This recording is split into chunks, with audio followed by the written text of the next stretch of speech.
Hello, everyone, and welcome to the SAG-AFTRA podcast. I'm Duncan Crabtree-Ireland, SAG-AFTRA National Executive Director and Chief Negotiator. The last few years have been challenging for those in the entertainment industry as our members and other workers in the industry have experienced a slowdown in production. But what's the cause? Some think it was the strikes last year. Others think broader economic forces are really at play. But the good news is there are some positive signs of a recovery as the business begins to hopefully return to full strength. So to talk to me about this, I'm joined by David Viviano, Chief Economist at SAG-AFTRA. David leads our Office of Media and Labor Economics, where he and his team conduct in-depth analyses of the media landscape and its implications for the working lives of SAG-AFTRA members. David holds a Master of Business Administration degree from Cornell University and a Bachelor of Arts degree in Film Studies from Wesleyan University, which I think is the perfect combination for a SAG-AFTRA chief economist. David, welcome to the podcast. Thank you very much for having me. I'm excited to be here. So, David, a lot of people who are listening to the podcast may not realize that we actually have an in-house chief economist. Of course, anyone who's come to your landscape presentations and various W&W meetings, et cetera, I'm sure does. But maybe you could talk a little bit about what your role is within the union and specifically how it connects to and intersects with our contract negotiations and, in a way, really kind of everything that we do. So I, along with our small team in the Office of Media and Labor Economics, we study and we analyze a wide array of industry information in order to inform the union's core functions. So we analyze media data, we're looking at ad spending, license agreements, exhibition patterns, and viewership data. We also analyze all aspects of the business, ranging from the employment of talent to the financial results of our employers. And all of this is informed by speaking with diverse subject matter experts, including investors and equity analysts who are also studying our employers. And so our team distills all of this information to inform the union's strategies, going into negotiations, to inform our bargaining in real time, and to inform the enforcement of our contracts once they've been ratified. Well, that's a lot, to be honest. And, for the members listening, I'll just say, David and his team are kind of one of our not so secret weapons, because having this information and the analysis that you just talked about, David, I think it's crucial when you are bargaining, especially with companies that themselves are doing really rigorous economic analysis to figure out what position they're going to take on negotiations or how they're trying to gain an advantage in that process. And so knowing that we have a incredibly robust and powerful team doing this for us, I think really helps level the playing field. So I just wanted to say that for our members. So looking at the last few years, maybe you just sort of talk about where we stand. Where are we now from your perspective as chief economist? Sure. So looking specifically at the entertainment business, the strikes of 2023 coincided with some very fundamental shifts in media business models. So 2023, it was the end of a 5-year period when we had a lot of big companies competing very fiercely to dominate the streaming space, all while at the same time they were investing in their legacy linear networks. And after the business returned to work after the production shutdown in 2020, there was a race to offer more and more original series. And this resulted in a lot of bidding wars. And by 2022, we saw the highest levels of episodic production ever. But the problem was that many aspects of this business model were unsustainable.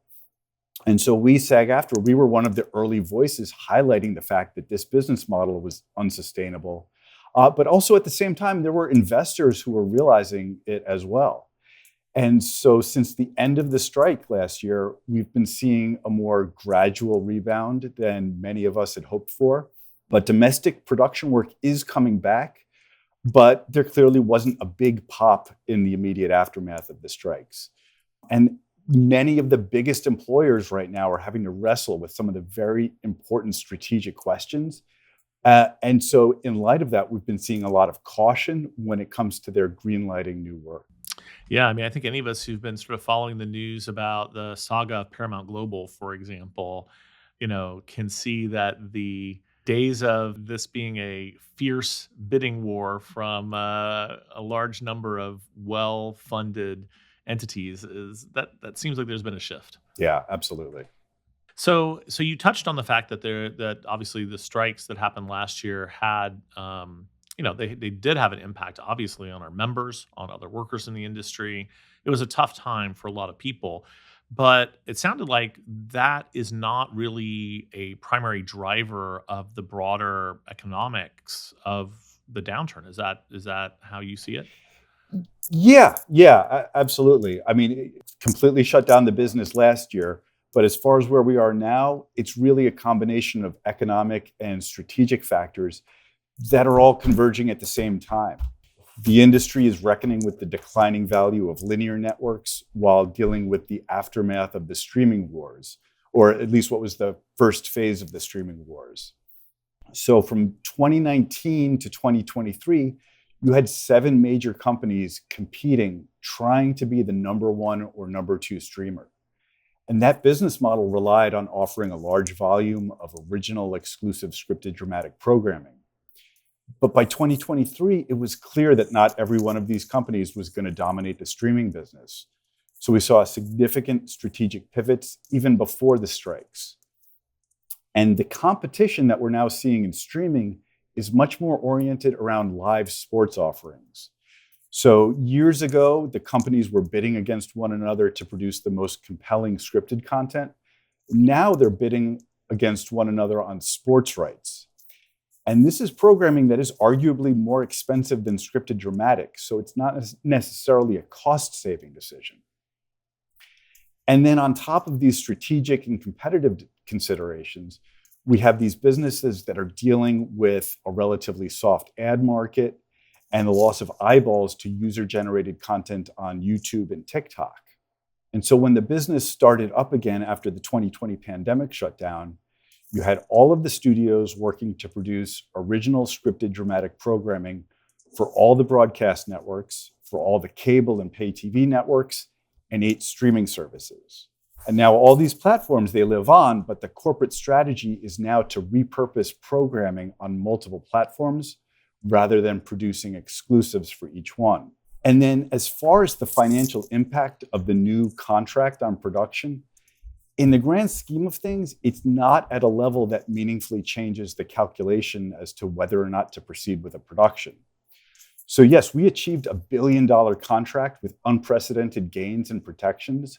But when we look at the difference between what the producers had originally budgeted to spend and what we ultimately achieved, these gains only increased total content costs by less than 1%. It's only around 65 basis points by our calculations. Wow, I was really interested in everything you said, but particularly what your remarks about UGC or user generated content displacing some of the scripted content or other work that would be produced under our agreements. How extensive is that? Do we know? Is there data on that, or is this more of an anecdotal situation for the time being? There's a number of different sources of audience data that shows that the time spent consuming this content is up. Some of this has to do with the fact that when you look at what's happened with the streaming revolution, one of the developments that is often overlooked is the fact that more people are consuming YouTube on their television sets than before. So YouTube has moved from this device-centered delivery platform to something that people are watching in their living room. The amount of time spent with it keeps going up and up, and that's correlated with less time spent with scripted dramatic. That's interesting. So, in talking about sort of this industry inflection point now, as we sort of come to the crossroads of where the industry is headed, do you see a cause for optimism? What's your take on that? Yeah, I'm cautiously optimistic, but I do absolutely believe that the business is at an inflection point right now. I think there's a number of open questions about what's the full market demand for scripted, dramatic, episodic programming. I think there's open questions about consumer demand, and I think there's open questions about corporate strategy. All right, so let me start with the audiences, if I may. So there's 2 significant competitors for consumer attention. And one of them, as we just mentioned, is user-generated content. So YouTube is by far the biggest streaming service. Its domestic viewership surpasses Netflix, and its ad revenue is more than all of the SVOD and AVOD services combined. So between YouTube and TikTok, there's plenty of people who get the vast majority or all of their streaming entertainment just from these sites. And then the other big competitor is sports. So in many ways, sports offers drama at a visceral level. So it allows for communal experience, even when it's viewed remotely. And it continually offers the promise of surprise. And in many ways, it serves a lot of the same functions that a lot of great dramas do. So when you think about, how dramas work, they raise the emotional stakes at the right time. Sports does that, and now viewers have even greater emotional stakes in sports than ever. And that's really through legalized online betting. Sports viewership is skyrocketing, and this growth is correlated with its streaming availability and the legalization of online gambling. But now, obviously, audiences still love quality scripted dramatic programming. And are they going to be able to bet on that? That is an interesting. I'm going to bet on the finale of House of the Dragon. I'm going to bet on, whatever. I think there's people who would want to take that bet. Yeah. So audiences still love quality scripted dramatic programming, but there appears to be this disconnect between what the media companies are offering and what audiences are interested in. And I think some of this is because for many companies, they took their eyes off of their core competencies. So if you think about for decades, one of the bread and butter skills of the networks and the studios was their ability to develop innovative and quality shows. And the process of doing that involved market research, involved development, involved relationships, calculated risk-taking. And what we've seen in these last 2 years is that a lot of the major media companies have laid off hundreds or thousands of people who really knew how to do this. And I am rarely one to speak to the virtues of network executives, but looking back historically, a lot of times they understood how to deliver what audiences wanted. And I think a lot of industry observers, both on the labor side and on the investor side, are eager to learn more about the long-term vision that the major media companies have for scripted dramatic programming.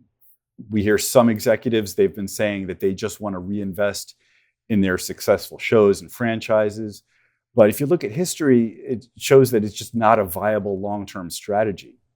And so one of the things that we're looking closely at is how all these factors impact subscriber churn. So there's clearly fewer original scripted offerings on most streaming services now. And the streamers have basically been betting that this won't drive cancellations. They seem to be betting that sports and other offerings are going to retain these subscribers. And they seem to be confident enough in this to keep raising their prices. And I think we're soon going to know what audiences will tolerate. And I think we're going to see that play out in subscriber data. And so, what gives me some optimism in all of this is I do see parallels to the TV business 20 years ago. So for those who are old enough to remember, there was a period in the early aughts when the networks were filling their schedules with unscripted and reality programming. And there was a real concern in the business about the future of scripted dramatic programming. But historically, when we look back to what that period evolved into, we soon had The Wire, we had Mad Men, Breaking Bad, and then the golden age of television. So it presents an opportunity, and what we've seen is that this business can be resilient and start delivering on what consumers really want. And just one more example is another analogy is 30 years ago. So in the early 90s, there was a real disconnect between what audiences wanted in theatrical pictures and what the studios were serving up. And that disconnect ultimately led to the rise of independent studios and a lot of quality feature films. So when I say that we're at an inflection point, I think it's still unclear which direction the business can go in. Ultimately, it's going to be decided by consumer demand and how the industry has the ability to meet that demand. Yeah, I mean, to me, that's a factor that sometimes we forget about, which is really consumers have a lot to say about this. And, in addition to what you just said about the networks in the early aughts, I also am mindful of the predictions from the earliest days of YouTube that UGC would completely displace, scripted dramatic content. And while there's been impacts, that certainly hasn't occurred. And so maybe part of this is not only them creating, choosing and selecting content that really is appealing to the core audience, but also delivering that message in an increasingly crowded and difficult environment to get people's attention. We talked in other places about the sort of splintering of the audience and this sort of concept of the audience of one that's fed by these algorithmic methods like TikTok, for example. And it's fascinating to see how the companies are going to evolve their marketing approach and their consumer outreach approach to make sure that consumers stay connected with what can be some really great projects that these companies develop, but people have to hear about them in order to watch them. Yeah, yeah, there's definitely opportunity there. What about geography? I mean, what sort of trends are you noticing in terms of is production shifting in terms of its location, where production's happening, both internally within the U.S., outside the U.S.? What are you seeing in that area? So production has come back at different paces, but at this point, we're not seeing a long-term or a big structural change in where production is taking place. So coming out of the strike, we did see that production resumed much faster at a higher level in both New York and Georgia. And there's some believe that there was uncertainty around the Teamsters and then the IATSE negotiations that played a role in that. And it probably played some role, but from everything that I'm seeing, it's really the state tax incentives that played a more significant role in that. There appears to have been some urgency to lock in those tax credits, get certain shows back into production. And to me, that's evidence of the success of those incentive programs, that they are so robust that producers are really trying to capitalize on them. As far as production in Southern California, we're starting to see that it's really the last few months that we're seeing a lot of evidence of that returning. So it's been slower to come back in Southern California. But everything we're seeing at this point is that as far as the balance of geographic production, it seems to be comparable to several years ago. And geographically, a lot of work taking place in London, in the UK. There's still work taking place up in Canada, but we're not seeing a radical shift in the geography of production at this point. So, no conversation about the economics of the industry could possibly be complete in 2024 without talking about artificial intelligence and its impact on the industry. Obviously, this was a core theme of the negotiations and strike last year with the studios and streamers. It is the issue that remains in the video game strike against all the big video game companies that we're involved in right now. What does your research and analysis say about the impact that we're seeing now or that we expect to see in the future from AI on jobs in the industry for our members and generally? Yeah, great question. And so, looking at scripted dramatic entertainment, we are seeing that this technology is being used. What we're not seeing is evidence of cannibalization of acting work. So we're seeing, evidence, the use of digital replicas, but from everything that we're seeing, this work is largely in compliance with the new terms of our agreement. And we're not seeing evidence that it's taking employment away from other performers. Where we're seeing right now the biggest impact of generative AI in entertainment work is in pre-production, in pre-visualization, and in post-production work. It's really accelerating the pace and the speed of that work. We don't have very good visibility into to employment in those areas. That's where we're seeing it at this point. That may change, but as far as cannibalization of acting work, we're not seeing evidence of that. Well, good. I mean, I'm glad to hear that, and especially if the contract provisions have helped build that sort of guardrail to prevent that. I think that's really important, and frankly, being out ahead of it is so crucial because past history shows us if we don't get those kinds of principles established early on, it becomes incredibly difficult to move big companies and industry players off of things they've gotten used to doing. Something that you said a minute ago about the importance of the tax incentives to the faster pace of recovery in New York and Georgia reminded me of the one of our legislative proposals, which was to, and this was in New York State, which was to attach the tax incentives to a non-displacement by AI of any workers in the industry. And it seems like that's a really interesting idea. Hopefully, it'll pick up steam because if tax incentives are really such a strong motivation, and certainly history seems to show that they are, then attaching that to companies using AI, if they're going to use it in an ethical and responsible way and not as a way to displace workers, if they're going to rely on public money for those incentives, it seems like a natural fit to me. So I don't know if there's any economic aspects to that analysis, or if you think that makes sense, or if you have a different take on it. Yeah, absolutely. I mean, from the perspective of the states offering the incentives, the value to the state is employment of residents of those states, and to the extent that they don't want to cannibalize that work, I think we're all aligned in that goal. One of the things that you're also responsible for the staff of the union is overseeing our staff education programs to help our staff always remain on the cutting edge of what's going on in the industry and also just other topics that are relevant to their work.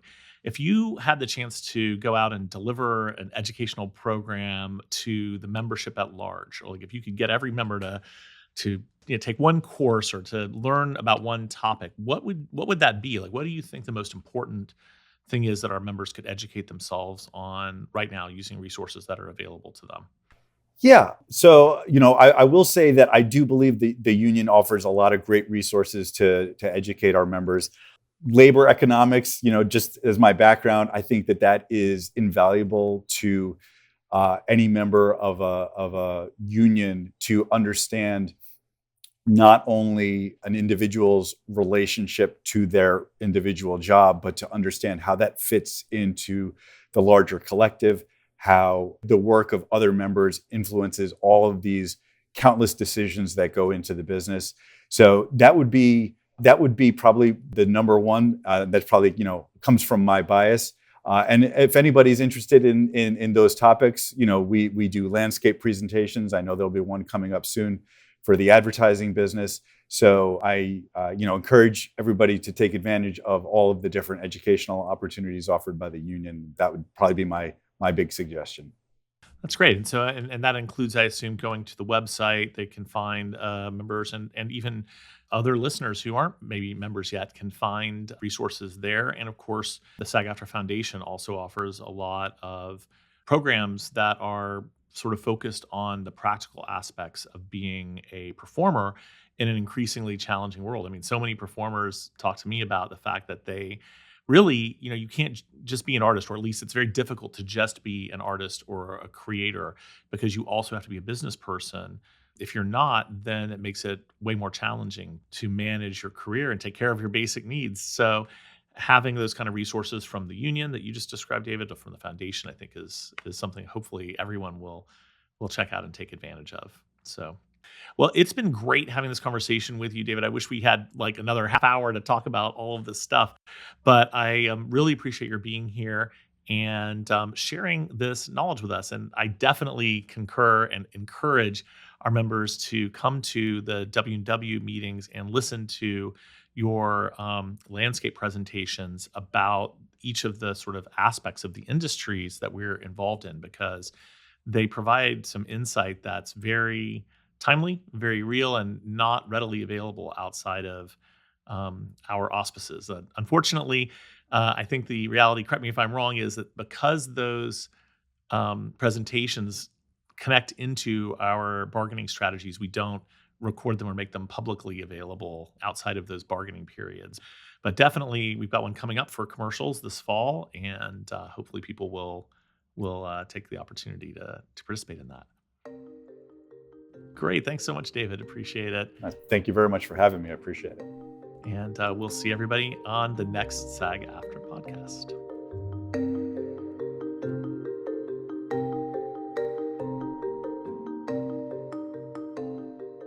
the SAG-AFTRA podcast is produced and edited by Aaron Goddard and John Small. Supervising producers are Pamela Greenwald, Shira Reich, and Mike McNulty, with production and marketing support from Damon Romine, Jalika Conte, Delaney Howard, Margot Giordano, Joe Malgado, and May Wang. I'm Duncan Crabtree Ireland. See you at the next SAG-AFTRA podcast.